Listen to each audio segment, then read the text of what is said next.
No mesmo dia, ele falava que me amava e que eu era o amor da vida dele. Tudo que ele pediu para Deus. E à noite, eu era um monstro. Eu era um saco de cocô. Várias vezes, os vizinhos interfonaram para nossa casa. Disseram que ia chamar a polícia, disseram que ia chamar a segurança do prédio. A segurança do prédio, mais uma vez, foi lá porque os vizinhos estavam ouvindo gritos. Porque eu pedia, pelo amor de Deus, para ele parar de me humilhar. Eu pedia para sair de casa e ele falava: você só vai sair de casa debaixo do meu cadáver, só se eu morrer, só se eu morrer. E várias vezes eu consegui sair de casa, eu entrava no elevador e ele me puxava pelo cabelo e falava que eu não sabia o que era um casamento. O casamento é um vínculo indestrutível, que eu não poderia me livrar dele assim. Ele admitiu que ele tinha um transtorno psicológico. Eu cheguei a conversar com uma psicóloga dele que disse que ele tinha toque, né? Transtorno obsessivo compulsivo. E no caso, o gatilho dele, a obsessão dele era pelo meu passado sexual. E ele, em tese, deveria se tratar, tomar remédios controlados, mas ele boicotava tudo isso. Ele não se tratava com regularidade, não ia à terapia, criava mini empecilhos para ir na terapia. Ele tomava os remédios controlados dele e misturava com álcool. E aí o circo estava armado. Ele chegava, xingava, me humilhava. Depois ligava para os amigos chorando, falando que o casamento dele estava destruído, que a vida dele era um inferno. E óbvio, quem ficava de mão na história, eu era a vagabunda do Rio de Janeiro, que veio para acabar com a vida dele. A família dele descobriu isso num episódio aqui no Rio de Janeiro, na minha casa, em que ele bebeu, misturou o remédio dele de uso controlado com cerveja, que ele sabia que não podia fazer. E ele começou a me xingar, meu filho estava na minha cama dormindo, e ele começou a me xingar gratuitamente, como sempre. E ele escorregou, se machucou, eu peguei ele, coloquei ele no banho, dei uma Coca-Cola pra ele.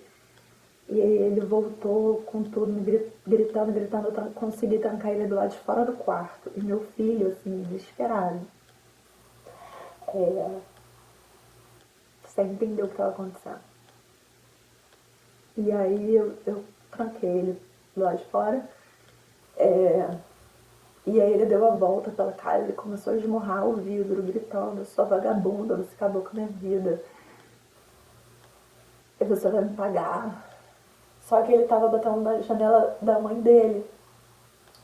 E aí a mãe dele saiu desesperada, eu nunca tinha visto ele assim, nesse estado.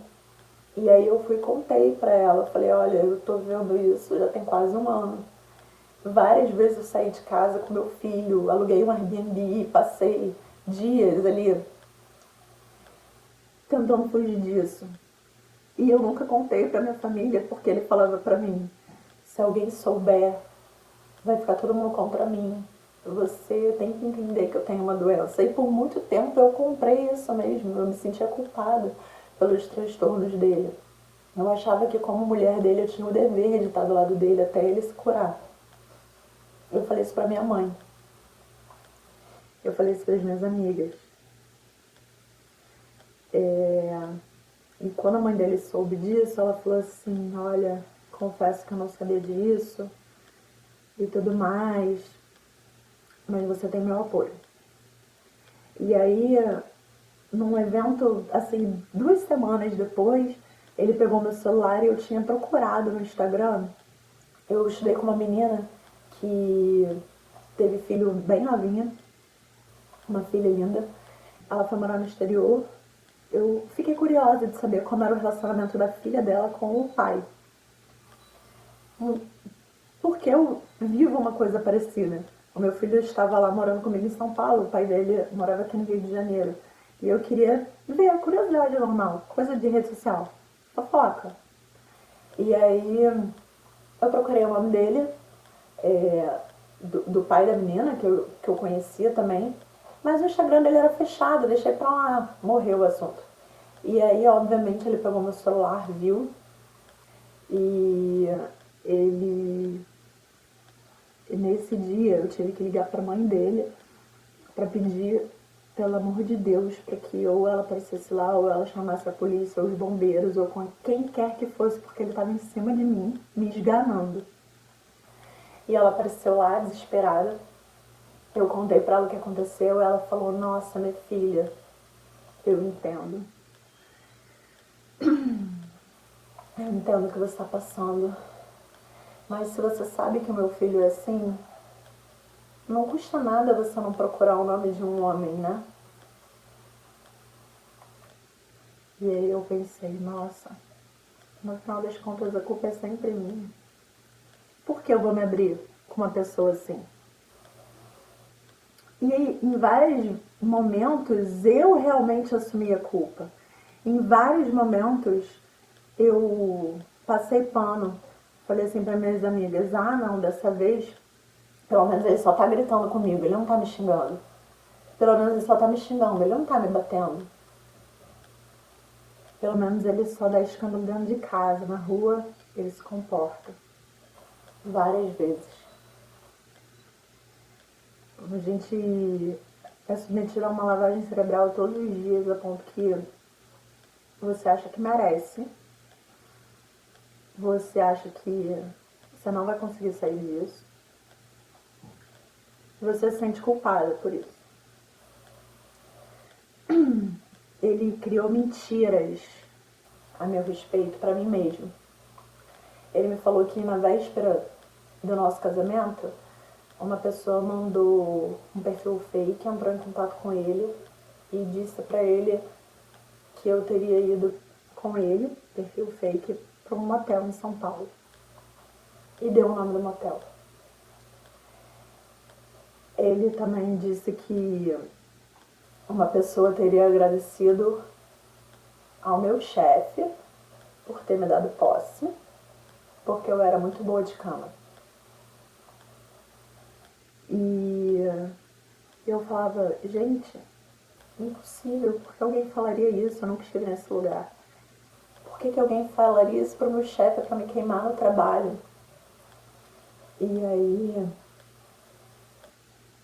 depois de muito tempo, eu descobri que era tudo mentira. Não existia fake nenhum, ninguém nunca falou isso pra ele. Mas durante 2 anos, ele sustentou essa mentira para fazer um terror psicológico comigo. Nós trabalhávamos no mesmo lugar, então em tese, me queimar no trabalho também queimaria ele no trabalho. E ele queria que eu me sentisse responsável por isso. Ele queria que eu me sentisse envergonhada no meu lugar de trabalho.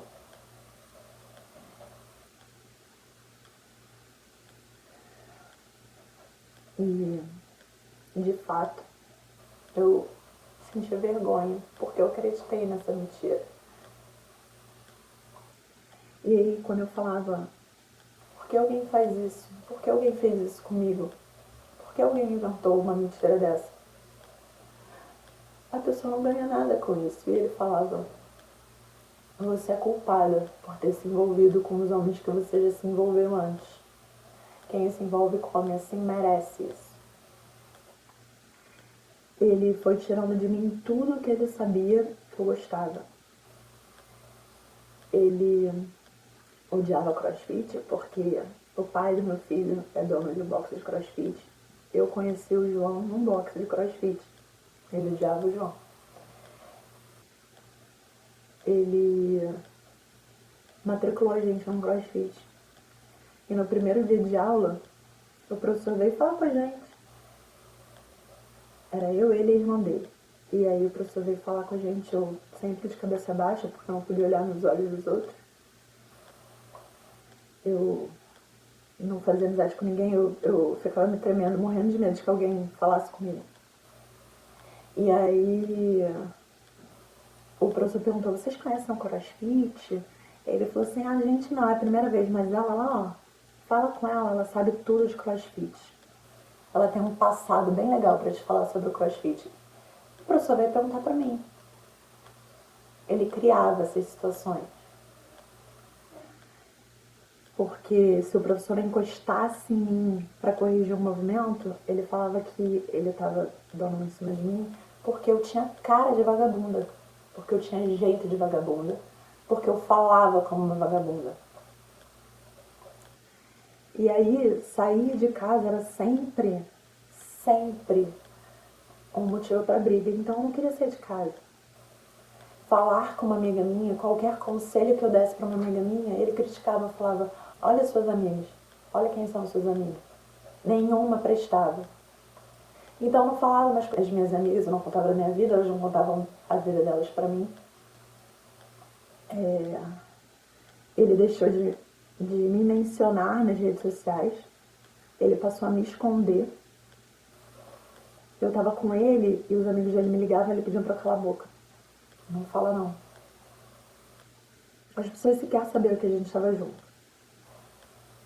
E eu falei pra ele, você tem vergonha de mim? Por que você não me admite? Eu sou só mulher, eu casei com você. E ele falou pra mim, eu sei que você gosta de declarações em redes sociais. Essa é a única arma que eu tenho contra você. Você não vai ter isso de mim. Ele conseguiu deixar toda a família dele contra mim. Na época era a única família que eu tinha. Eu não tinha amigos nenhum. Eu só tinha a versão dele, que era que todo mundo comprava. Ele não deixava eu fazer terapia. A primeira vez que eu me consultei foi por videochamada.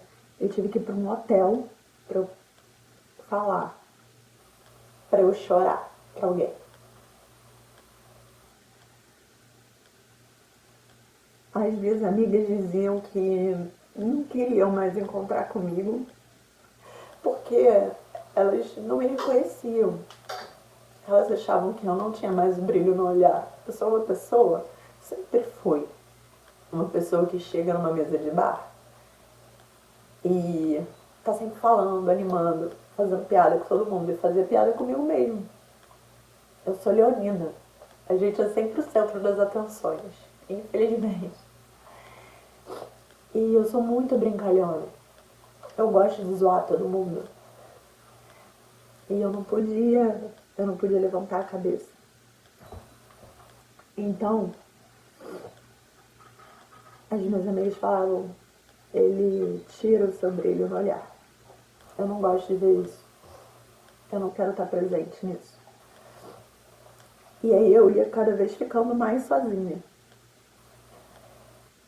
E aí, numa discussão, eu falei isso pra ele. Eu não tenho mais amigos. Você tira o meu brilho do olhar. Você me transformou em outra pessoa, uma pessoa que eu não sou. Eu não sei nem quem eu sou. Eu passava o dia dos namorados chorando, trancada dentro do banheiro, porque eu não queria ouvir mais ofensas, xingamentos. E eu não era essa pessoa, eu não merecia isso. Eu não tinha feito nada pra isso. E aí ele me levou num queijos e vinhos. E aí ele, depois dessa reclamação de eu falar que ele me escondia, que ele não tirava nenhuma foto comigo, que ele não deixava os amigos dele saberem que a gente estava junto, ele tirou uma selfie com queijo. E virou pra mim e falou assim, seu brilho no olhar voltou, caçoando de mim.